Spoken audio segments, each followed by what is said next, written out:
예, 오늘이 5월 24일, 이제 5월도 거의 지나가고 있습니다.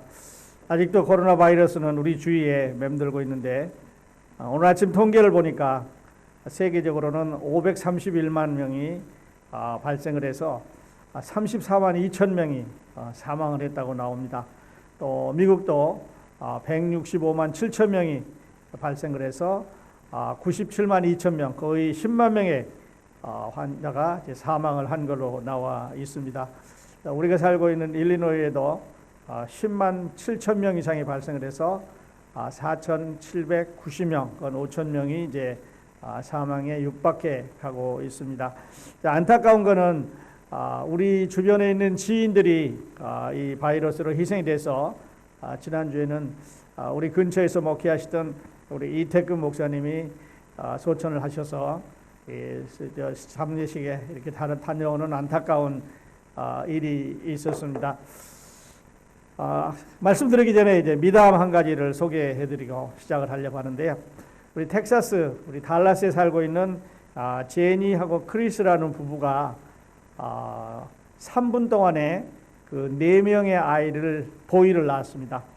그래서 이 확률을 보니까 1,500만 분의 1이 될 수 있는 확률인데 역사적으로 보면 72명이 이런 그 아이를 낳았다고 그럽니다. 그러니까 축하해 줄 만한 일인데 사람들이 그냥 너무 그 바이러스에 묻혀가지고 이런 소식이 그렇게 나지 않고 있습니다. 자, 오늘 여러분과 함께 나눌 하나님의 말씀의 제목은 마가는 실패했는가, 이런 제목으로 함께 은혜를 나누도록 하겠습니다. 마가는 실패했는가? 우리는 이제 마가복음을 공부하면서 마가에 대해서 여러 차례 언급을 했는데 오늘 하나님의 말씀 제목을 그러면 그 시작 출발의 마가는 실패했는가? 이런 제목으로 함께 또 이런 질문에 답을 하면서 함께 은혜를 나누도록 하겠습니다. 오늘 본문의 말씀은 사도행전 13장 13절하고 14절 두 줄이 되겠습니다. 사도행전 13장 13절로 14절 두 절이기 때문에 제가 본문을 읽어 드리겠습니다. 사도행전 13장 13절로 14절 누가를 통해서 주신 하나님의 말씀 봉독해 드립니다. 바울과 및 동행하는 사람들이 바보에서 배 타고 밤빌리아에 있는 포가에 이르니 요한은 그들에게서 떠나 예루살렘으로 돌아가고 그들은 버가에서 더 나아가 비시디아 안디옥에 이르러 안식일에 회당에 들어가 앉으니라. 이렇게 두 절이 되겠습니다. 자, 이 두 절밖에 안 되는데 여기에는 아주 많은 우리에게 주시고자 하는 메시지가 들어 있습니다. 자, 우리 이제 화면에 우리 바울의 그 1차 전도 여행 화면이 나와 있는데 같이 나누지 못해서 좀 아쉽습니다만은 빨간 줄로 이제 바울이 여행한 그런 기록을 이제 보여주고 있습니다. 그리고 다른 화면은 그 당시 그 지형이 어땠는가 하는 걸 보여주는데 오늘 사도 바울이 찾아가는 이 비시디아 안디옥이라는 이 지역은 아주 험한 산 중턱위에 있는 도시입니다. 그런데 왜 사도 바울은 그 주변에 있는 평지에 있는 도시를 찾아가지 않고 그렇게 꼭대기에 있는 비시디아 안디옥에 갔을까 하는 게 우리의 그 질문입니다. 성령님께서 그럼 너는 바울 너는 저 비시디아 안디옥에 가라 이렇게 말씀한 기록도 없습니다. 그렇다면 바울은 어떤 모티브에 의해서 거기를 갔을까 하는 게 이제 저와 함께 나눠보고자 하려는 질문이 되겠습니다. 자, 이제 여행길을 같이 떠납니다. 1차 선교여행 지난주에 시작을 했지요.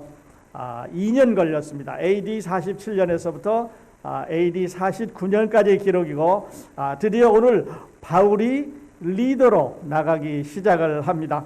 바울과 및 동행하는 사람들이 이렇게 시작함으로 인해서 바울이 드디어 선교여행의 리더가 되겠습니다. 지금까지는 바나바가 앞서 있었고 바울이 뒤따라왔는데 이제는 바울이 앞서기 시작을 했습니다. 그래서 바울은 이제 바보에서 배를 타고 밤빌리아라는 지역으로 이제 항해를 해가는데 한 60마일 된다고 말했습니다. 그리고 그 밤빌리아에서 다시 버가라는 데까지는 육지로 12마일이고요. 그리고 다시 버가에서 비시디아 안디옥, 오늘 저희가 목표로 하고 있는 지점까지는 또 100마일을 더 가야 됩니다. 그리고 이 비시디아 안디옥은 100마일 거리에 있을 뿐만 아니라 3600피트라고 하는 고지에 있는 그런 도시입니다. 근데 왜 말씀드렸던 대로 하나님께서 그 고지로 향해서 가라고 말씀하셨을까 하는 게 우리가 가지고 있는 의문입니다. 그 근처에 사람들이 많이 있을 텐데, 여기 버가도 있을 거고, 그 다음에 그 한국 근처에 도시들이 많이 있었을 텐데, 거기에서 선교를 해서 육지로 이렇게 올라가지 않고 바로 이 험준한 산골 비시디아 안디옥으로 가라고 했을까 하는 게 이제 질문입니다. 어디서 여러분은 영향을 받았을 것 같습니까? 성령님께서 야 바울아 너는 이제 그 비시디아 안디옥으로 가서 거기서 전도를 해라 이렇게 했을 것 같습니까? 많은 성경학자들은요 거기에 동의를 하지 않습니다. 많은 성경학자들은 이 바울이 그 비시디아 안디옥에 가게 된 원인은 서기오 바울이라고 하는 그 바보에서, 그러니까 그 전 서약지에서 서기오 바울이 로마 관리자로서는 제일 높은 사람이 구원을 받았는데요. 그 서기오 바울이 바울에게 레코멘드 했을 것 같다는 거죠. 그래서 거기 로마 총독부가 있고 거기에 중심지가 있는데 거기 로마 사람들이 많이 살고 있는데 어쩌면 우리 가족도 거기 있는데 거기 가서 복음을 좀 전해달라고 이야기를 했을 것 같아요. 동기는 물론 말을 하지 않았습니다만은 성경학자들은 이제 그 서기오 바울의 영향을 받았을 거다. 그래서 정치적으로 또 영적으로 이 서기오 바울이 예수님을 믿고 나서 바울한테 부탁을 하고 바울은 지금 여러 도시를 지나서 아주 힘든 그런 코스를 가게 되는 것입니다. 자, 그런데 문제는 이제 거기에 있었는 게 아니고요. 이 배를 타고 이제 육지에 내렸습니다. 육지에 내려가지고 그 다음 여행을 해야 되는데 거기에서 이제 문제가 생겼습니다. 거기 버가에 항구에 도착을 했을 때 마가가 고향으로 돌아가 버렸습니다. 마가는 지금 360마일을 여행을 해서 그 삼촌인 바나바하고 바울을 따라서 다녔는데 버가에 와서 그만 고향으로 돌아가 버리고 말았습니다. 390마일을 여행하고 나서 돌아갔으니까 굉장히 긴 거리를 함께 여행을 했는데 누가는 마가가 왜 고향으로 돌아갔다 하는 모티브를 기록해 주지 않습니다. 후에 이 일로 인해서 이제 바나바와 바울이 헤어지게 되는 동기도 됐고 어쩌면 이 일이 마가에게는 마가복음이라고 하는 이 위대한 복음서를 남길 수 있는 또 하나의 계기가 됐는데요. 오늘 저와 함께 그 내용을 함께 보시도록 하겠습니다. 왜 돌아갔는지 말하고 있지 않습니다. 그런데 하나 우리가 주목해야 될 것은 항상 마가는 2인자로 세컨맨으로 기록이 되어 있다는 거죠. 마가는 1인자로 나온 적이 없습니다. 바나바를 따라다니는 마가가 됐고 바울을 따라다니는 마가가 됐고 베드로의 설교를 통역해 주는 마가가 됐고 베드로가 정해준 그 이야기를 전해준 이야기를 받아 적어서 마가복음을 기록한 이 저자가 됐는데요. 항상 2인자로 남아있다 하는 것입니다. 자, 사람들은 이제 마가가 고향으로 돌아가는 데 대해서 생각을 해봅니다. 아마 향수병에 걸렸을 거다. 그래서 엄마가 보고 싶어서 외아들로 부잣집에서 자라는데 엄마가 보고 싶어서 갔을 거다. 이렇게 생각하는 사람도 있고요. 또 어떤 사람은 그 배가 항구에서 떠나서 바다를 따라오는 동안 안에 이 마가가 아주 심한 멀미를 하지 않았을까. 그 다음에 험한 길을 보니까 예루살렘의 그 좋은 데서 좋은 환경에서 좋은 옷 입고 좋은 걸 먹으면서 살다가 보니까 험한 산길을 가야 되는 거예요. 그러니까 나는 못 가겠다. 그리고 이제 여러분 선교여행 다녀보셔서 아시겠지만 어떨 때는 밥 먹을 데가 없습니다. 어떨 때는 화장실 다닐 데도 없지 않아요. 어떨 때는 쉴 자리도 없습니다. 어떨 때는 그냥 땡빛에 먼지밭에서 그냥 거기서 쉬고 또 쪼그리고 잠자고 이런 거를 우리는 단기 선교에서 해보는데 이 마가가 며칠 따라가 보니까 배도 고픕니다. 피곤합니다. 어쩌면 배멀미도 했습니다. 또 앞으로 가야 되는 저 산을 보니까 아주 험준한 산길인데 이것을 걸어서 가야 된다고 하니까 아마 너무 겁이 났는지 몰라요. 어쩌면 질병에 대한 두려움도 있었을 거고요. 말씀드려야 되는데 거기에 있는 그 타루스 산맥이라는데 그 타루스 산맥은 아주 험준하기로 유명할 뿐만 아니라 거기에 강도들이 또 출연을 하고 또 이 나쁜 사람들이 출연해서 사람을 잘 희생시키는 그런 산맥을 건너가야 되니까 거기에 가는 데에도 두려움이 있을지 몰라요. 그리고 또 하나는요. 지금까지 자기 삼촌 바나바가 팀을 리드했습니다. 그래서 바나바가 늘 바울에게 필요한 것을 얘기했는데 이제 여기서부터 시작해서 바울이 앞장서기 시작했습니다. 바나바 이거 좀 도와줘. 바나바 우리 이렇게 하자. 나 바나바 하나님께서 나한테 이렇게 말씀하셨는데 우리 이렇게 하자고 바울이 이제 리드를 해 가기 시작하니까 아마 마음이 상했는지도 모른다 이렇게 말합니다. 향수병에 걸렸는지 모릅니다. 기대보다도 훨씬 더 어렵습니다. 배멀미, 험한 또 길, 배고픔, 또 피곤함, 앞으로 가야 되는 길에 대한 험난한 어떤 두려움, 타루스 산맥에 대한 위험, 리더십이 변경하는 이런 일이 있었는데 또 하나 더 생각할 수 있는 것은 이 마가는 어쩌면 이방인에 대한 편견이나 선입감이 있었을 줄 모른다는 거죠. 바울은 지금 바나바하고 이야기를 합니다. 야, 우리 지금 하나님께서 나를 어디서 보내셨냐면 이방인들한테 보내셨으니까 우리 이방인들한테 가서 선교를 하자. 이방인들한테 가서 선교를 하려면 이방인들은 이럴 거고 저럴 거고 이방인들한테 이야기를 하니까 어쩌면 이 나이가 어린 마가는 그럼 어떻게 이방인들한테 가서 전도를 하나? 어떻게 이방인들한테 같이 모여서 이야기를 하고 같이 앉아서 밥을 먹고 이렇게 할 수 있겠나? 이렇게 해서 이방인에 대한 선견과 편견과 어떤 고정관념 때문에 돌아갈 수 있을 거다. 그렇게 말하는데 어떤 스캔들이 많습니다. 할 얘기가 많은데 답이 없으니까요. 사람들의 얘기, 저 얘기 맞춰보지만 그러나 여러 사람들의 의견이 어떨 때는 정당한 얘기하는 것이 아닌가 싶습니다. 그런데요, 여러분 이런 말이 있습니다. 실패는 사람이 아니고 사건이라고요. 실패는 사람이 아니고 사건이라는 말이 있습니다. 사람은 실패를 하는 게 아니라 사건이 실패를 한다는 거죠. 자, 마가가 예루살렘으로 돌아갑니다. 예루살렘으로 어떻게 돌아갔을까요? 예루살렘으로 돌아갈 때 이 마가가 배를 타고 갔을까요? 아니면 오던 길로 경유해서 갔을까요? 그 다음에 예루살렘으로 돌아갔습니다. 얼마나 기간에 돌아갔는지 모르겠지만 돌아갔을 때 실패한 아들이 돌아오는 것을 보는 어머니 마음이 어땠을까요? 야, 이 녀석아 그걸 못 참고 그냥 왔냐? 조금만 더 참았으면 그 삼순하고 바울이 너를 이렇게 하나님의 종으로 만들어줬을 텐데 이렇게 어머니가 하지 않았을까요? 그 다음에 그 마가가 돌아온 것을 보는 예루살렘 교회 성도들의 마음은 어땠을까요? 믿음이 좋아서 갔는데 얼마나 힘들어서 돌아왔을까 하는 사람도 있을 거고요. 여러 반응이 있었을 것 같아요. 근데 제가 여기서 하나 생각해 볼 수 있는 건 이런 것 같아요. 그때 예루살렘 교회에 베드로와 요한이 있었습니다. 그런데 그 베드로와 요한이 이 기간 동안에 마가하고 더 잘 사귀지 않았을까? 그래서 한 2년 동안 사도 바울이 선교여행을 다니는 동안 베드로는 마가와 잘 사귀었습니다. 그래서 베드로는 예수님 만난 얘기도 해주고 그리고 베드로는 예수님한테 받은 얘기도 해주고 그리고 베드로는 늘 자기가 어떤 복음에 대한 열정을 가지고 있다는 것을 마가한테 이야기해 주지 않았을까? 그래서 그 기간 동안에 훨씬 더 가까워지지 않았을까 하는 것이 제가 생각하고 있는 그런 추측입니다.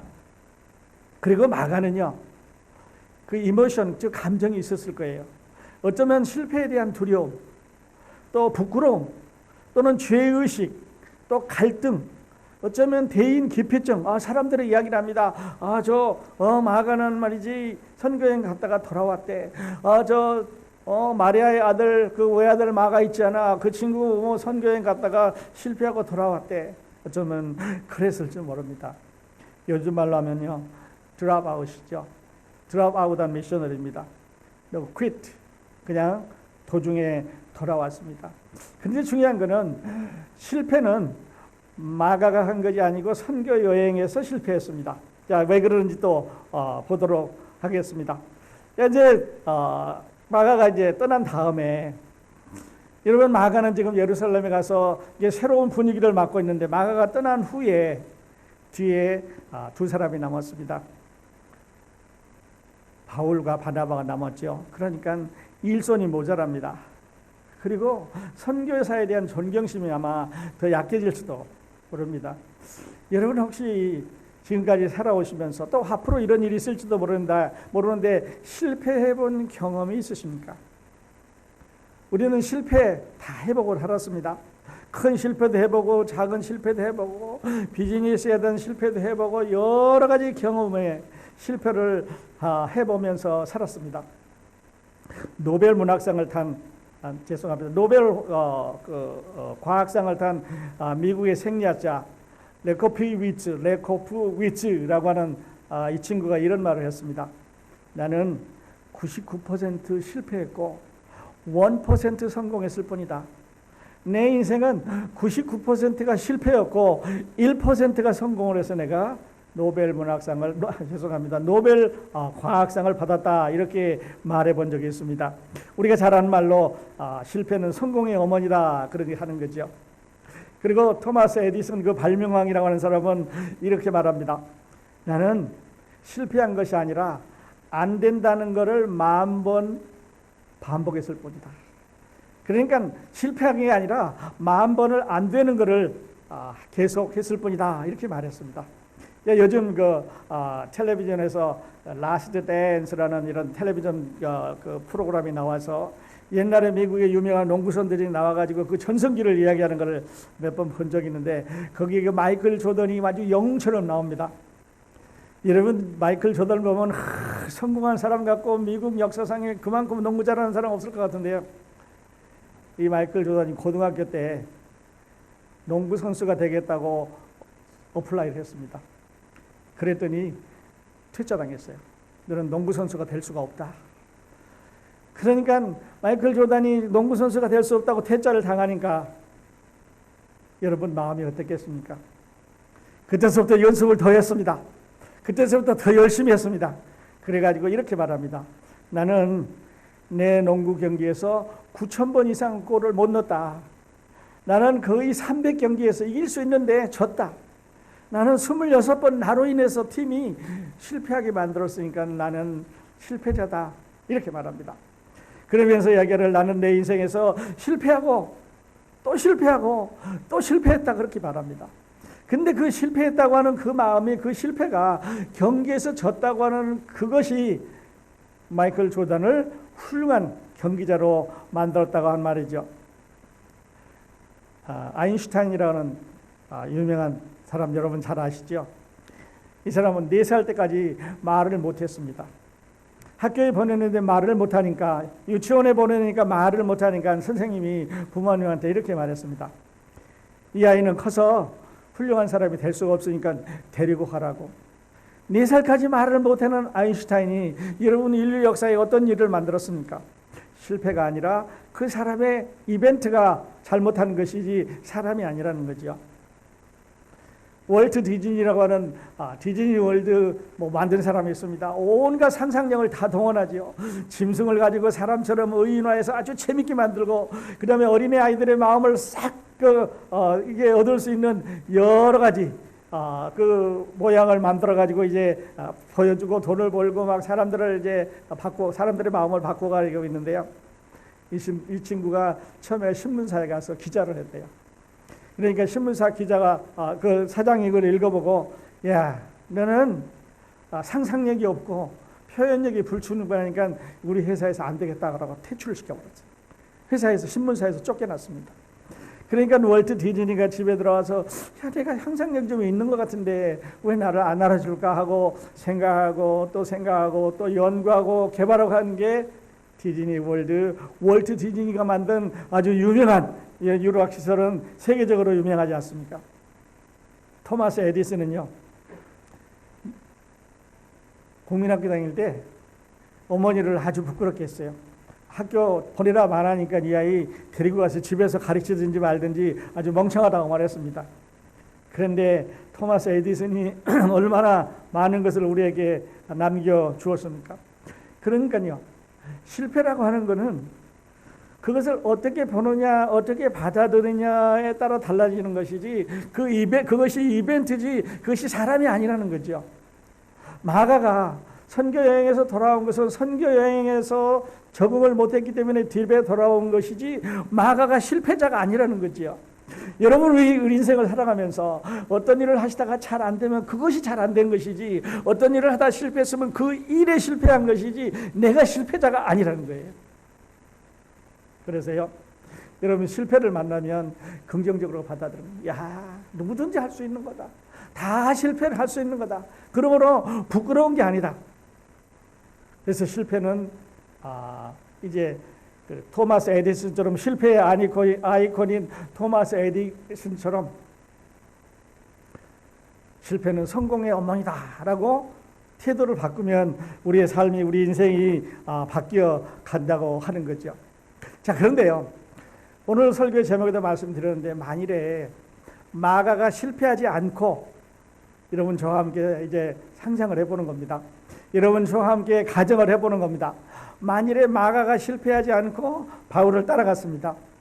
만일에 마가가 실패하지 않고 바나바를 따라가서 선교여행을 쭉 1차 선교여행을 다녀왔습니다. 자, 그렇다면요, 여러분, 마가가 마가복음을 기록했을까요? 마가복음은 긴 서론을 가진 The Passion of Christ, 예수 그리스도의 열정의 마지막 부분에다 포커스를 딱 맞춰가지고요, 그 Passion of Christ를 하기 위해서 서론을 길게 쓴 책입니다.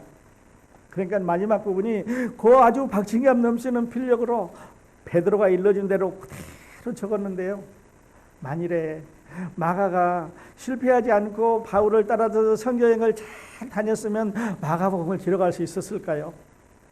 물론 세컨드 핸드 라이팅입니다. 베드로가 일러준 말을 적었으니까 세컨드 핸드지요. 그러면서 제일 첫 번째 복음서인데요, 마태는 90%를 마가복음에서 가져왔습니다. 누가는 40%를 마가복음에서 가져왔습니다. 그러니까 어떻게 보면 마가의 실패는 선교여행에서 실패한 것이 자기 미션이나 자기 삶에서 실패한 것이 아니라는 거죠. 실패한 선교사, 선교에 실패했지만 마가가 실패한 거 아닙니다. 한 번 더 말씀드리겠는데요, 여러분, 실패를 두려워하지 맙시다. 어떤 일에 실패하셨습니까? 그것은 그 일에 실패한 것인지 사람이 실패한 것이 아니라는 거지요. 특히 그리스도인은 그렇습니다. 하나님께서 포기하시는 사람이 없기 때문에 그렇습니다. 하나님은 절대로 사람을 포기하시지 않습니다. 이것이 성경의 진리입니다. 마가의 실패의 이야기는 지금도 끝나지 않았습니다. 오늘 아침에도 많은 설교자들이, 오늘 시간에도 많은 분들이 마가복음에 대해서 이야기하고, 마가에 대해서 이야기하고, 마가에 전해준 이 라이팅에 대해서 설교를 하고 있지 않습니까? 그가 실패했는데 왜 우리는 그 말을 할까요? 선교 여행에서 실패할 뿐이지 마가는 그 인생에 대해서, 그 삶에 대해서 결코 포기하거나 실패하지 않았다는 거죠. 마가의 이야기는 끝나지 않았습니다. 우리 주변에 마가가 많습니다. 어린아이들이, 아니면 우리 주변에 있는 청년들이, 우리 가족들이, 아니면 우리 주위에 있는 누군가가 우리 주위에 마가가 많습니다. 손가락질하고 실패의 아이콘이라고 할 게 아니라 그를 먼지를 털어주고 세워서 일으켜주고, 다시 그 일은 실패했지만, 그것은 실패했지만 그러나 너는 실패한 게 아니라고 하는 마가가 일어났던 그런 광경을 우리 한번 같이 배워보면 어떨까요? 나중에 마가도 물론 자기 삼촌과 함께 고브로의 선기사도 갔습니다. 베드로의 도모로 통역을 맡았습니다. 마가복음을 기록했습니다. 결코 하나님께서는 포기하시지 않는다는 거죠. 자, 그렇게 보면은요, 성경은 성공한 사람 이야기는 하나도 없습니다. 예수 그리스도 말고는 성경에 성공한 사람, 퍼펙트한 사람, 완전한 사람, 제대로 된 사람, 한 번도 실패하지 않은 사람은 한 사람도 없습니다. 아담 실패했잖아요. 온 일을 죄인으로 만들었습니다. 아브라함 실패했죠. 이삭, 야곱, 모세 신약성경에 가서 사울, 그러니까 베드로, 요한, 바울, 마가. 여러분, 우리 모두는 어딘지 모르게 어떤 분야에서 실패한 사람들입니다. 그런데 하나님은 우리 모두를 한 사람도 포기하지 않으셨습니다. 오직 하나님의 독생자 예수 그리스도만, 그분만이 완전한 분이 되셨는데요. 여러분도 나도 실패합니다. 마가도 실패했습니다. 그런데 하나님께서 마가의 손을 잡아주셔서 더 위대한 훌륭한 일을 할 수 있도록 힘을 주셨습니다.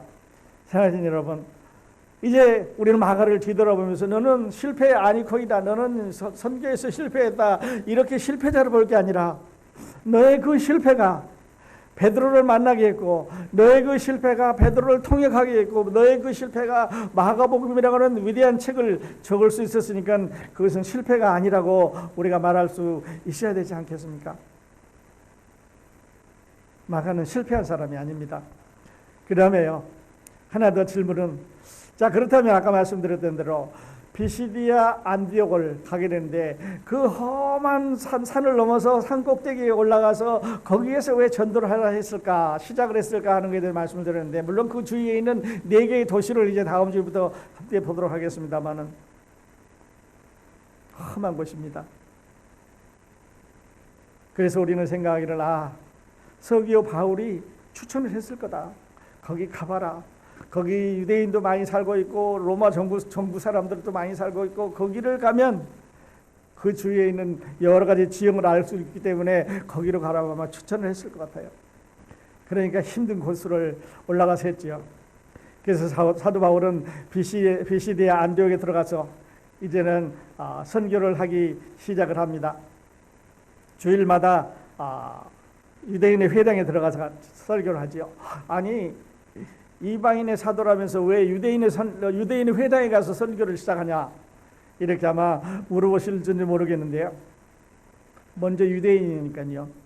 사람을 만나기가 쉬우니까 유대인의 회당에는 정기적으로 만나니까, 그리고 유대인은 이스라엘 역사를 알고 있으니까, 유대인들은 예수님의 그 메시아인 걸 알고 있으니까 받아들이기가 쉬우니까 가서 먼저 선교를 하기 시작을 한 거죠. 또 유대인들은 하나님을 경외하는, 두려워하는 백성입니다. 복음을 받아들일 수 있는 가능성이 유대인에게 더 가깝기 때문에, 또 하나 더 중요한 거는요, 만일에 이방인들에게 가서 복음을 먼저 전해서 이방인들이 예수님을 영접하게 되면 유대인과 이방인 사이에 큰 간격이 생겨서 서로 문제가, 완력이 생겨서 서로 문을 닫을 수밖에 없어요. 그런데 유대인들에게 가서 복음을 전해서 유대인들이 문을 열고 이방인들이 그들 가운데 들어오게 하니까 아주 스무스하게 이렇게 될 수가 있었는데요. 그래서 비시디아 안디옥에서 일어난 일을 다음 주부터 말씀드리겠는데, 아주 흥미진진한 일이, 우리가 생각할 수 없었는데 과연 이랬었구나 하는 일들이 일어나게 그렇게 됩니다. 자, 오늘 저는 2가지 생각을 해보면서 오늘 말씀의 결론을 내고자 하는데요. 첫 번째 거는, 누가가 그 많은 사건 중에서, 그 많이 지금 주변에 일어나고 있는 중에서 왜 이 구절을 여기다 넣었을까 하는 거죠. 베들레헴에서 일어나는 일이, 죄송합니다, 예루살렘에서 일어나는 일이 있을 거고요, 수리아 안디옥에서 일어나는 일이 있을 거고, 주변의 여러 지역에서 많은 사람들이 지금 복음을 전하고 있는 아주 놀라운 일이 있을 텐데, 왜 누가는 요 말씀을 여기다 넣음으로 인해서 우리에게 무엇을 전하려 하는가 하는 것입니다. 자, 바울의 첫 번째 선교 여행입니다. 마가는 떠났습니다. 그리고 많은 사람들은 생각할 때 바울은 병에 걸렸을 거라고 생각을 합니다. 아마 말라리아에 걸렸을 거라고 그렇게 추측을 하는데, 왜냐하면 바울이 1차 선교여행을 하고 돌아와서 제일 첫 번째로 쓴 책이 갈라디아서인데요. 1차 선교여행을 하고 돌아와서 서신을 하나 기록을 했는데 갈라디아서입니다. 그 갈라디아서에 보면 그가 아팠다고 하는 기록이 많이 나옵니다. 그래서 많은 사람들은, 성경을 연구하는 사람들은 바울이 그 당시에 아팠을 거다 말합니다. 그러니까 첫 번째 선교여행 가자마자 어려움이 시작됐습니다. 마가는 집으로 돌아가고 자신은 병이 들고, 길은 험악하고 위험하고 배고프고 고통스럽고 피곤하고. 그러면 바울은 왜 이 길을 가야 할까? 누가가 지금 우리에게 전하려고 하는 메시지는 무엇입니까? 누가가 우리에게 전해주려고 하는 메시지는요, 이런 어려운 가운데서 바울이 이 길을 계속해서 갈 수밖에 없다고 하는 메시지를 우리에게 전해주는데, 그건 뭐냐면요, 제가 생각할 때는 복음의 가치입니다. 복음의 가치. 하나님께서 우리를 구원하시기 위해서 예수 그리스도 당신의 아들을 보내주셨는데, 그것이 복음인데 이것을 전해야 되는데, 이 가치를 앞세울 때 사도 바울은 모든 것을 뒤로 하고 앞으로 나갈 수가 있었습니다. 그리고 누가는 그 가치를 앞세워서 우리에게 단 2절이지만 그러나 그 복음이 얼마나 가치 있는 것인가 하는 것을 우리에게 전해주고 있습니다. 우리 홀 밖에도 이 말씀이 기록되어 있습니다만 로마서 1장 16절과 17절인데요. 내가 복음을 부끄러워하지 아니하노니 이 복음은 모든 믿는 자에게 구원을 주시는 하나님의 능력이 됨이라. 먼저는 유대인에게요 그리고 헬라인에게로다. 복음에는 하나님의 의가 나타나서 믿음에 이르게 하나니 기록된 바 오직 의인은 믿음으로 말미암아 살리라 함과 같으니라 라고 말했습니다. 바울은요, 내가 복음을 부끄러워하지 않으니 이 복음은 모든 믿는 자에게 구원을 주시는 하나님의 능력이 됩니다. 그래서 그 하나님의 능력을, 그 가치를 전하기 위해서 바울은 나섰고 누가는 놓치지 않고 이 부분을 기록을 했습니다.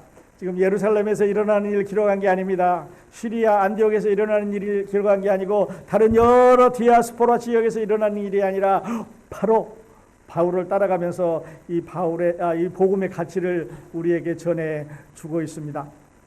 두 번째는요, 실패하고 돌아온 마가가 우리에게 주는 메시지를 한번 생각을 해보려고 합니다. 여러분, 오늘 아침에 우리 크로스포인트 교회의 마가가 주는 메시지가 있다고 하면, 그런 말씀이 있다고 하면, 그런 당부가 있다고 하면 어떤 것일 것 같습니까? 제가 생각할 때는 이런 것 같아요. 마가는 우리에게 이렇게 말합니다. 여러분, 나는 실패한 선교사입니다. 나는 선교에 실패하고 돌아왔습니다. 나는 아주 좋은 기회를 가졌습니다.